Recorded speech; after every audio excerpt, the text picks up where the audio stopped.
La FIFA ha annunciato l'introduzione di nuove normative per regolamentare i prestiti dei calciatori. Sarà una vera e propria rivoluzione rispetto a quello a cui siamo abituati ed allora abbiamo deciso di parlarne all'interno di questo nostro approfondimento di oggi, nel quale andiamo a vedere insieme quali sono le principali novità introdotte e poi ovviamente ci concentriamo sul caso specifico della nostra Inter, ovvero andiamo a vedere quali impatti avranno queste nuove regole sull'Inter e sul mercato dell'Inter. Amiche ed amici interisti, amiche e amici di Passione Inter, ben ritrovati all'interno di questo nostro nuovo episodio in cui andiamo a parlare di un argomento diverso dal solito, ma comunque secondo me molto importante per chi vuole capire le strategie dell'Inter, per chi vuole capire che cosa c'è dietro il mercato dell'Inter e perché vengono prese alcune decisioni. Non si può chiaramente prescindere dalle regole, soprattutto quando vengono introdotte delle novità così importanti, e da qui in avanti chiaramente all'interno delle proprie strategie l'Inter dovrà fare i conti con questi nuovi principi regolatori che introducono diversi paletti molto importanti. Sul sito della FIFA, il massimo organo calcistico mondiale, sono state pubblicate tutte le novità di questo regolamento che entrerà in vigore a partire dal prossimo 1° luglio 2022. Sono spiegati in maniera chiara, io direi di andarla a vedere subito per poi fare i ragionamenti nel caso specifico dell'Inter per capire come siamo messi in vista anche della prossima estate. Allora, sul sito della FIFA troviamo quindi questa spiegazione. Innanzitutto si parla di un iter di riforma di tutto il sistema del mercato e dei trasferimenti che è iniziato nel 2017 e che ha subito poi un ritardo a causa ovviamente della pandemia. Si stanno portando avanti delle iniziative con 3 obiettivi fondamentali. La direzione che la FIFA sta intraprendendo nella regolamentazione del mercato ha 3 obiettivi fondamentali. Il primo, lo sviluppo dei calciatori più giovani; il secondo, promuovere l'equilibrio competitivo; ed il terzo, prevenire l'accaparramento dei calciatori. Che cosa significa questo termine? Significa prevenire, evitare che pochi club possano avere il controllo su tantissimi calciatori. Bisogna ridurre il numero di calciatori di proprietà di un singolo club. Questi sono i 3 punti fondamentali che guidano i seguenti principi che sono stati introdotti nelle nuove regolamentazioni relative ai prestiti. Il primo è quello di prevedere un accordo scritto che definisca nero su bianco in maniera molto chiara tutti i dettagli dei vari prestiti che verranno effettuati. Il secondo è una durata minima del prestito, quindi i giocatori potranno essere prestati solo da una sessione di mercato all'altra come minimo e non per esempio da agosto a novembre. E soprattutto viene introdotta anche una durata massima del prestito. Questo è molto interessante perché in Italia spesso si è fatto affidamento anche sui prestiti biennali. Come minimo da adesso in poi, dal 1° luglio 22 in poi, non sarà più possibile perché il tetto massimo sarà di 1 anno. Verrà poi vietato il nuovo prestito di un giocatore che si trova già in prestito ad un terzo club, e soprattutto 2 parametri molto importanti riguarderanno la limitazione del numero di prestiti. Innanzitutto per gli stessi tra gli stessi club, nel senso che l'Inter, per fare un esempio concreto, non potrà prestare più di 3 calciatori ad una singola squadra, facciamo ad esempio il Sassuolo, così come l'Inter non potrà ottenere in prestito più di 3 calciatori da un'altra squadra, facciamo ad esempio il Chelsea, giusto per fare dei casi. Quindi l'Inter non potrà avere più di 3 calciatori in prestito dal Chelsea e non potrà darne più di 3 in prestito, per esempio al Sassuolo. L'altra limitazione molto importante riguarda il numero totale di calciatori che un club potrà avere in stagione.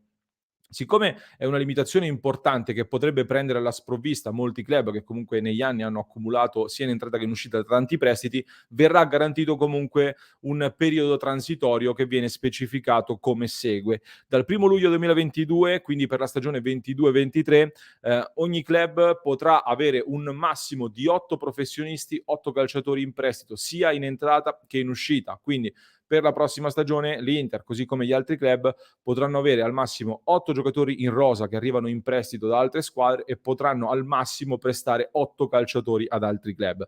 Nella stagione 23-24 questo tetto, sia in entrata che in uscita, si abbassa ad un massimo di 7 calciatori, e nella stagione 2024, quando si entrerà a regime 24-25, il limite massimo scenderà fino a quota 6 calciatori. Questi sono i principi. Queste sono quindi le regole introdotte, le linee guida, ma le regolamentazioni, diciamo, che potrebbero andare in contrasto con quello che è il principio fondante della valorizzazione dei calciatori, in particolare quelli più giovani. Che cosa intendo con questo? Intendo dire che se l'Inter, ad esempio, si trova ad avere 14 calciatori giovani, molto validi, molto interessanti, che però non sono ancora pronti per approdare in prima squadra e hanno bisogno di andare in prestito, da regolamento l'Inter l'anno prossimo sarebbe costretta a tenerne 6 di questi 14, visto il tetto massimo degli 8, che rischiano di non essere appunto valorizzati, perché appunto dovrebbero rimanere nell'Inter senza poter trovare spazio, senza poter andare a giocare con continuità, e questo sarebbe effettivamente una contraddizione rispetto ai principi fondanti. Allora, proprio per evitare questo, sono state introdotte 2 eccezioni da parte, della FIFA, che troviamo indicate sempre sul sito ufficiale, della FIFA. La prima eccezione molto importante riguarda appunto i giocatori giovani, quindi di età pari o inferiore ai 21 anni, che non saranno conteggiati nei paletti di sopra, nelle limitazioni sopra, così come non saranno conteggiati nemmeno i giocatori che sono cresciuti nel vivaio del club. Quindi un giocatore che ha meno di 21 anni o 21 o meno anni non sarà conteggiato nel tetto degli 8, così come i giocatori cresciuti nel vivaio non saranno conteggiati nel tetto degli 8 giocatori massimi. Queste sono le linee guida che poi le singole federazioni dovranno recepire e mettere nero su bianco per i propri tornei di competenza, seguendo questi principi generali della FIFA. In particolare però sarà molto importante capire come verrà formalizzato il punto relativo alle eccezioni.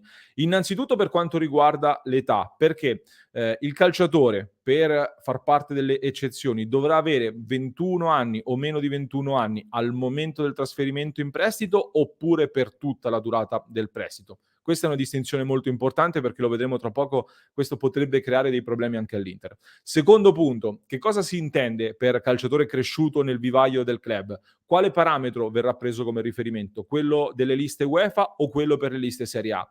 È una distinzione molto importante, perché vi faccio un esempio: in Serie A, nella Juventus, c'è Rugani, che sicuramente conoscerete. Per le liste Serie A, da regolamento, è un giocatore cresciuto nel vivaio della Juventus, mentre per i regolamenti UEFA non è un giocatore cresciuto nel vivaio della Juventus, perché i 2 anni di prestito che ha fatto all'Empoli, pur essendo rimasto di proprietà della Juventus, non vengono conteggiati ai fini del regolamento UEFA. Questo quindi per farvi capire bene la situazione e farvi capire che bisogna stare molto attenti. Questa è la situazione ad oggi, al netto poi di eventuali deroghe di cui per il momento non abbiamo notizia.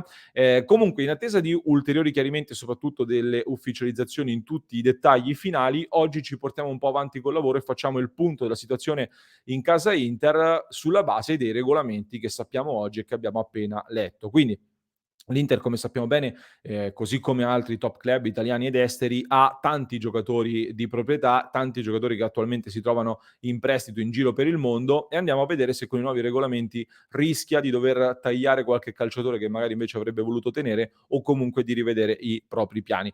Partiamo con una panoramica di tutti i calciatori che attualmente si trovano in prestito o che l'Inter ha in prestito. Mi appoggio al portale di riferimento Transfer Market. In entrata l'Inter in questo momento ha soltanto 3 calciatori in prestito nella propria rosa, 2 di fatto tra l'altro da considerare già riscattati, Correa soprattutto, ma anche Gosens, e poi c'è Caicedo che a fine stagione se ne andrà. Quindi in entrata l'Inter è abbondantemente dentro i limiti degli 8 calciatori che potrà avere al massimo anche l'anno prossimo.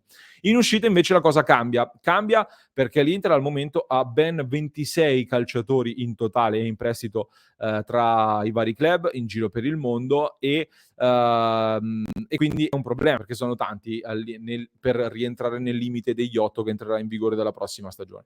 Per quanto riguarda le collaborazioni con gli altri club non ci sono particolari problemi, perché come abbiamo letto si potranno mandare al massimo 3 calciatori in un unico club, e l'Inter al momento ne ha al massimo 2 in alcuni club. I casi come ad esempio con il Brest, con Agumé e Satriano, nel Monza ci sono Di Gregorio e Pirola, nel Volendam in Olanda ci sono Oristanio e Stankovic, e altri in club minori. Di questi 26 calciatori però vi dico subito, bisogna sottolineare che molti possono rientrare all'interno delle eccezioni che renderebbero legali i loro prestiti dal punto di vista del nuovo regolamento FIFA. Allora, io presumo, faccio questa mia prima ipotesi per andare poi a fare il conteggio finale, che, si deciderà di escludere dal conteggio dei prestiti non consentiti i calciatori che non hanno compiuto 22 anni al momento del trasferimento del prestito. Che cosa intendo? Io credo che verranno considerate eccezioni anche calciatori che, compiranno magari 22 anni ad ottobre e si trasferiranno in prestito invece ad agosto. Quindi compiranno i 22 anni già dopo esser partiti in prestito. Se effettivamente sarà così, l'Inter può già contare 10 calciatori che rientreranno nelle eccezioni senza alcun problema e ci sono anche dei nomi importanti come quelli di Satriano, Agumé, di Mulattieri e anche di Esposito. Poi, seconda eccezione, se consideriamo i parametri UEFA per i giocatori cresciuti nel vivaio, a questi 10 nomi iniziali che rientrano nell'eccezione dell'età, andremmo ad aggiungere anche altri 4 calciatori che fanno eccezione per esser cresciuti nel vivaio secondo i parametri UEFA e sono Fonseca, Gianelli, Van Oisden e Pinamonti che per i parametri UEFA appunto sono prodotti del vivaio nerazzurro. Quindi l'Inter si ritroverebbe già così con queste eccezioni ad avere 14 calciatori che possono partire tranquillamente e soltanto 12 calciatori di questi 26 non rientrerebbero nelle eccezioni. 12 contro gli 8 che invece sarebbero permessi al primo anno. Ma aggiungiamo un altro dettaglio: se al posto delle regolamentazioni UEFA per il parametro del vivaio verranno presi in considerazione i parametri FIGC, quelli del calcio italiano, come l'esempio Rugani che vi ho fatto prima, per definire se un calciatore è cresciuto nel vivaio, se non ho fatto male i conti, dovremmo poter conteggiare come eccezioni altri 4 calciatori, ovvero Di Gregorio, Colidio, Corrado e Bagheria. E così l'Inter sarebbe rientrata effettivamente nel limite degli 8 senza troppi problemi. Fermo restando poi alcune situazioni di mercato, perché ad esempio Di Gregorio è in uscita e in caso di promozione del Monza in Serie A scatterebbe in automatico il riscatto del cartellino da parte del Monza e quindi -1. Van Oisden verrà valutato e potrebbe anche rimanere in rosa all'Inter la prossima stagione, così come bisognerà vedere l'evoluzione di Satriano, mentre Lazaro e Dalbert si farà tutto il possibile per piazzarli a titolo definitivo, così come per Sensi io credo che le strade siano due arrivati a questo punto. O verrà riconfermato in rosa e io ci spero, oppure sarà utilizzato come pedino di scambio o comunque ceduto. In questo modo quindi possiamo dire che l'Inter in vista della prossima stagione è ampiamente coperta, soprattutto il primo anno per quanto riguarda il numero di calciatori in prestito, perché quelli che di fatto non rientreranno in nessun caso all'interno delle eccezioni e quindi verranno conteggiati all'interno del limite del massimo di 8 calciatori, ad oggi sarebbero soltanto Dalbert, Sensi e Lazaro, quindi ci siamo e siamo abbastanza comodi. Poi le cose si potrebbero un pochettino complicare se, come detto, per il discorso del vivaio si prenderanno in considerazione i regolamenti UEFA anziché quelli FIGC, ma comunque saremmo in linea senza troppi sforzi, mentre diventerebbe molto più difficile la situazione gestire il tutto se negli 8 calciatori verranno conteggiati giocatori che compiranno 22 anni all'interno della stagione in cui si trovano in prestito. Se per esempio un giocatore va in prestito ad agosto e poi compie 22 anni a settembre, se viene conteggiato come eccezione, okay, non ci sono grossi problemi. Se invece, avendo compiuto i 22 anni all'interno della stagione di prestito, non farà più parte delle eccezioni a disposizione dell'Inter, diventa un bel problema perché l'Inter ha diversi giocatori che si trovano in questa soglia, scatteranno i 22 anni all'interno della prossima stagione e lì l'Inter si ritroverebbe a dover fare i conti con delle strategie sui prestiti assolutamente da rivedere. Per stare nei limiti, quindi l'Inter si ritroverebbe a dover fare dei tagli oppure a tenersi in rosa diversi calciatori. Questo è il punto della situazione. Fatemi sapere che cosa ne pensate anche di questa nuova regola, di queste nuove regolamentazioni. Personalmente la ritengo molto molto interessante anche per limitare ed evitare alcuni giri strani tra club, ma soprattutto credo che questa novità avrà un impatto importante anche nelle sinergie che ci sono tra i vari club in Europa e nel mondo, club che fanno parte di una rete, come stanno crescendo molto spesso queste reti di club. Mi viene in mente il caso Watford Udinese, oppure soprattutto il gruppo City, il gruppo Red Bull, eccetera, eccetera. Gruppi che tra l'altro secondo me sono saranno il futuro del calcio, ne vedremo sempre di più perché hanno tanti vantaggi dal punto di vista dello sviluppo e non solo, ma ne parleremo magari in un altro momento, in un altro episodio. Con queste limitazioni ai prestiti potrebbero avere dei problemi in più, ad esempio, ma vedremo effettivamente quali saranno gli impatti. Se mi avete seguito fino a questo punto, fatemelo sapere con l'emoji del pollice in su, così so che ci avete seguito fino a qui. Spero vi sia piaciuto questo tipo di approfondimento. Vi ricordo che ulteriori approfondimenti e contenuti esclusivi li trovate all'interno del nostro club di Passione Inter, dove sarò ben felice di rispondere anche alle vostre domande aggiuntive e di arricchire la discussione con commenti insieme a voi, insieme alla nostra community. Per cui se anche voi volete sostenere il nostro progetto per portarvi nuovi contenuti come questo e volete entrare a far parte della nostra community, mi raccomando, fate un salto su www.passioneinter.club e vi aspetto ovviamente nel club di Passione Inter.